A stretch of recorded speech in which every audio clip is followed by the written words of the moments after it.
Hi friends, Radhika baby tips চ্যানেলে আপনাদেরকে স্বাগতম। 9 মাসে ঝোড়ার মুখ খুলে কখন, এই নিয়ে মায়েদের চিন্তার শেষ নেই।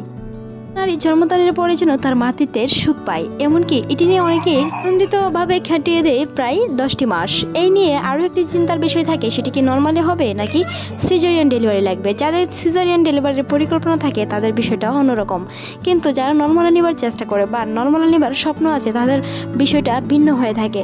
কখন থেকে জরায়ের মুখ খুলবে, আমার জরায়ের মুখ খুলবে কিনা, রক্ত দরকার হবে কিনা, প্লাসেন্ডা খুলবে কিনা, আমার বেবির প্লাসেন্ডা বা সে সেফালিক পজিশন আছে কিনা, এরকম প্রশ্ন অনেক মায়েদেরই থাকে। তাই আজকে জানাবো এরকম কিছু গুরুত্বপূর্ণ বিষয় সম্পর্কে। বিষয়টি জানার পর একজন গর্ভবতী মায়ের খুঁটিনাটি প্রশ্নের উত্তর পেয়ে যাবেন। একজন মা গর্ভবতী হওয়ার পর একে একে করে 9টি মাস পার হয়ে যায়, প্রায় 8 মাস কিংবা 9 মাসের শেষের দিকে।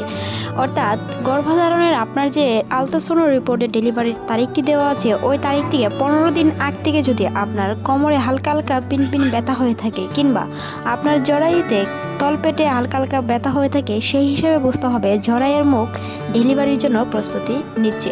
সেই সাথে আরও কিছু লক্ষণ প্রকাশ পায়। অ্যামনিওটিক তরলের মধ্যে একটি নবজাতক ভাসমান হয়ে থাকে। একটি জরায়ুর মুখ খোলার সময় ওই অ্যামনিওটিক তরলটি ধীরে ধীরে নিঃসরিত হতে থাকে। এর মুখ খোলার আরও কয়েকটি লক্ষণের মধ্যে একটি লক্ষণ অন্যতম হলো সাদা স্রাব যাওয়া। সাদা স্রাবের সাথে যদি হালকা খয়েরি বর্ণের সাদা স্রাব যায়, তাহলে বুঝতে হবে জরায়ুর মুখ আপনার ডেলিভারির জন্য প্রস্তুতি নিচ্ছে, এমনকি আপনার রাস্তাটি পরিষ্কার করে দিচ্ছে।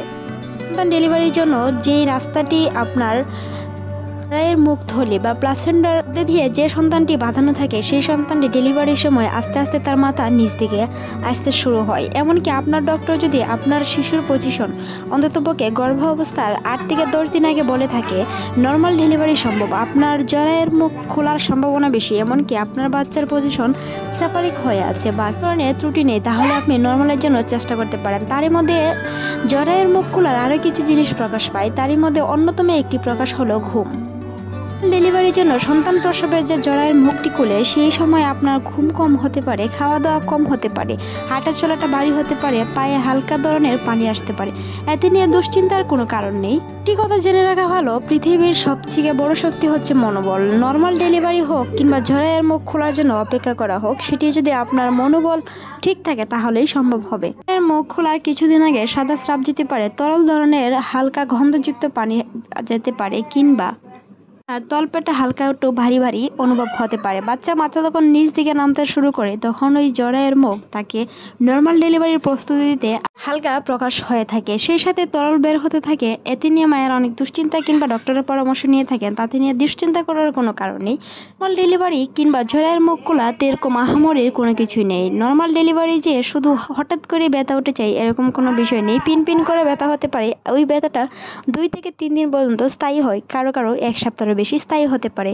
সেই ব্যথাটা যখন আপনার ডক্টর দেখে বুঝবে সবকিছু ঠিক আছে, তখন আপনাকে মেডিসিন দিয়ে ব্যথা বাড়িয়ে নর্মাল ডেলিভারির চেষ্টা করতে পারে। তাছাড়া আপনার কোনো কিছু সমস্যা হয়ে থাকে, সেই ক্ষেত্রে সিজারের প্রয়োজন হতে পারে। তাই নর্মাল ডেলিভারির ক্ষেত্রে হুট করে ডক্টরের পরামর্শ না নিয়ে 1 থেকে 2 দিন ওয়েট করেন কিংবা অভিজ্ঞ চিকিৎসকের সাথে কথা বলে দেখতে পারেন আপনার সন্তানের সবকিছু ঠিকঠাক আছে কিনা। সেই ক্ষেত্রে আপনি নর্মালের জন্য চেষ্টা করতে পারেন। জরায়ুর মুখ খোলা নিয়ে দুশ্চিন্তার কোনো কারণ নেই। যখন একটি সন্তান পৃথিবীতে আসার সময় হয়, তখন প্লাসেন্টা ফুল নিচ দিকে এসে বাচ্চার মাথার নিচ দিকে থেকে সেটি নিঃসরিত হয়, এমনকি অ্যামনিওটিক তরল বের হয়ে সেটি জরায়ুর মুখ খোলার জন্য প্রস্তুতি নিয়ে যায়। এমনকি একটি সন্তান নর্মালে ডেলিভারি হওয়ার জন্য আপনার জরায়ুর মুখ প্রায় 10 সেন্টিমিটারের বেশি খোলা থাকতে হবে, তাহলে আপনার নর্মাল ডেলিভারি সম্ভব। এর সাথে আরও কিছু লক্ষণ প্রকাশ পেতে পারে। গর্ভধারণের প্রায় 1 মাস আগে আপনার পিন পিন ব্যথা হতে পারে, জরায়ুর নিচের দিকে আসতে চলেছে বলে মনে হতে পারে কিংবা আপনার বাচ্চার নড়াচড়া বেড়ে যেতে পারে। সেই সাথে সাদা স্রাব কিংবা আঠালোযুক্ত খয়েরি বর্ণের স্রাবও যেতে পারে। তাই সাথে খেয়াল রাখতে হবে যেন ধরনের আঘাতপ্রাপ্ত ব্যথা না হয়, সেই ক্ষেত্রে মায়েদের সচেতন থাকতে হবে। অ্যামনিওটিক তরল কিংবা প্লাসেন্টার জল ঠিক রাখতে গেলে একজন গর্ভবতী মায়ের কমপক্ষে 8 থেকে 10 গ্লাস পানি খেতে হবে। সাথে একটি জরায়ুর মুখ যখন 10 সেন্টিমিটারের বেশি খোলা থাকবে, তখন আপনার নর্মাল ডেলিভারি সম্ভব। তখনই আপনাকে মেডিসিন কিংবা ইঞ্জেকশনের মাধ্যমে ব্যথা বাড়িয়ে ডেলিভারি করানো হয়ে থাকে।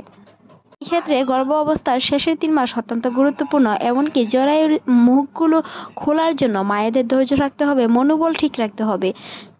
হওয়াটা সুন্দর কিন্তু খুবই ভয়ঙ্কর। সেই হিসাবে আমাদের ভিডিওটি এই পর্যন্তই। ভালো লাগলে সাবস্ক্রাইব করবেন। ভিডিওটি এতক্ষণ দেখার জন্য আপনাকে ধন্যবাদ।